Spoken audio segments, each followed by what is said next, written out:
দুনিয়াতে উলঙ্গ আইসি এই সাদা কাপড়টার জন্য, এই সাদা কাপড়টার জন্য আইসি দুনিয়াতে। পুরুষ মানুষ ঢাকার দরকার নাই, সাদা কাফন দেখলে অন্তরের মধ্যে কি আসে, হয়। আর সেটা মনে রাখবেন, পুরুষের ঢাকার দরকার নেই, মহিলাদেরকে এভাবে উপর দিয়ে ঢেকে দিতে হয়। মরণের হরে জীবিত থাকতে দরকার নাই, কি কন? আমার মেয়ে, আমার স্ত্রী, আমার বোন, আমার মা বেপরদায় চলে, আমরা হইলাম দায়ুস। ওই পুরুষ দায়ুস যে তার স্ত্রী সন্তানকে পর্দা করায় না।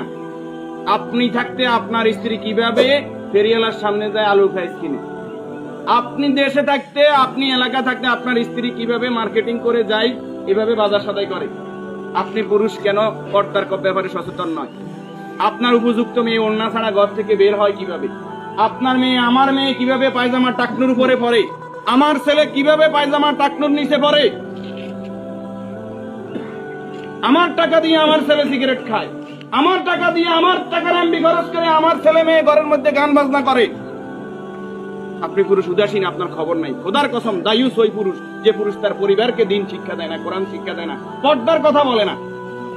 আর দায়ুস জাহান্নামে যাবে। এই দুনিয়াতে আসছে সাদা কাপড়টার জন্য, শুধু এই সাদা কাপড়টা অ্যারেস্ট করার জন্য।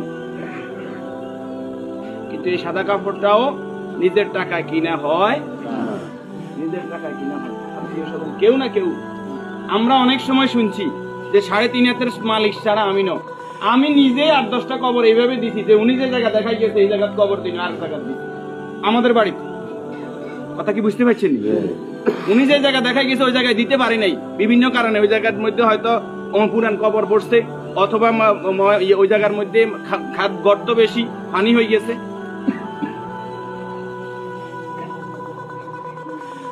তাহলে আমার শেষ জায়গাটাও আমার নির্দেশনা মতো হয় না, পরিবারে যারা আছে তাদের নির্দেশনা মতো হয়।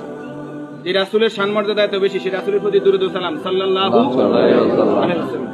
সম্মানিত উপস্থিতি, আল্লাহরই গোলাম চেহারাতে বলতেছে অবশ্যই নেককার পরেজগার ছিল। আল্লাহ তাআলা ওনার জীবনের গুনাহগুলো মাফ করুন, আমিন। যে নেক আমলগুলো করেছে, দান সাদাকা করেছে, এর বদৌলতে কবর, হাসর, মিজান, ফকিরাত আল্লাহ কি করে দেখ,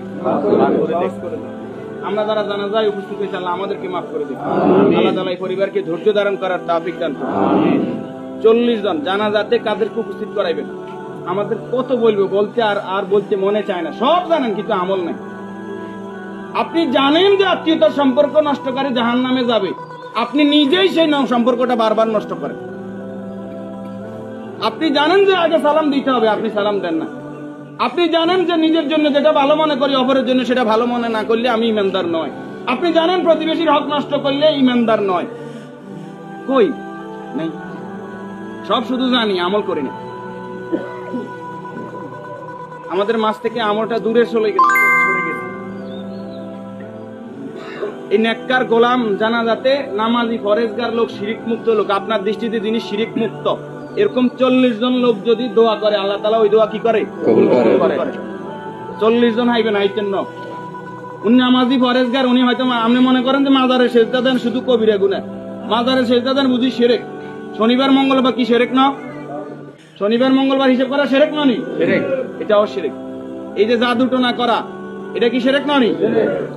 গণকের কাছে যাওয়া, বান্দর গনাইতে যায়, মানুষ গনাইতে যায়, চুরি করছে কে, আনা চাইতে যায়, এগুলো সবগুলো কি বড় শিরক। যেটা জনগণ সকল ক্ষমতার উৎস, ঠিক না? জনগণ সকল ক্ষমতার উৎস, সকল ক্ষমতার মালিক কে? তো যেই দল, যেই সংগঠন, যেই রাজনীতি আমাকে বলে জনগণ সকল ক্ষমতার উৎস, এই রাজনীতি করা কি শিরক না? এই জিনিসটা কেন বুঝিনি আমরা?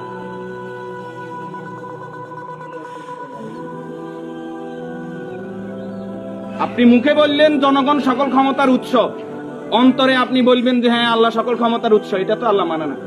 মুখে যেটা বলতে হবে অন্তরে এক থাকতে হবে। তাহলে সকল ক্ষমতার মালিক কে? আল্লাহ। আর যারা রাষ্ট্র ক্ষমতায় গিয়ে, একজন মুমিন ইসলামী রাষ্ট্র ব্যবস্থার বাইরে যাওয়ার কোনো সুযোগ নাই। যদি আওয়ামী লীগ আবার তওবা ইস্তেগফার করি আই কয় যে আমরা আল্লাহর আইন অনুযায়ী রাষ্ট্র চালাইম, আমরা কইম আলহামদুলিল্লাহ। বিএনপি যদি কালকে বলে যে আমরা রাষ্ট্র চালাইম আল্লাহর আইন অনুযায়ী, কোরআনের আইন দিয়ে রাষ্ট্র চলবে, সৎ নামাজি ফরেজগার লোকরা চেয়ারম্যান মেম্বার হইব, তাকওয়াবান হইব, আমরা বিএনপির সাথে আছি, বিএনপি কে ভোট দেব। যদি জামাত ইসলামী বলে আমরা আল্লাহর আইন দিয়ে রাষ্ট্র চালাইবো, কোরআন চালাইবো, দেশ তাকওয়ার ভিত্তিতে চলবে, রাসূল যেভাবে চালাইবে আমরা তাদেরকে ভোট দিব। যদি চরমরাই বলে তাদেরকে ভোট দিব। আমাদের ব্যক্তিগত কারো কোনো আরস নাই। আমরা এই জমিন আল্লাহর, এই জমিনে আইন চলবে কার? আল্লাহ। এবার যেই আসুক এই তকমা নিয়ে আমরা তাদের সাথে আছি। রাজি আছেন? আল্লাহ তাআলা আমাদেরকে কবুল করুন। আমিন। উপস্থিতি এই মুহূর্তে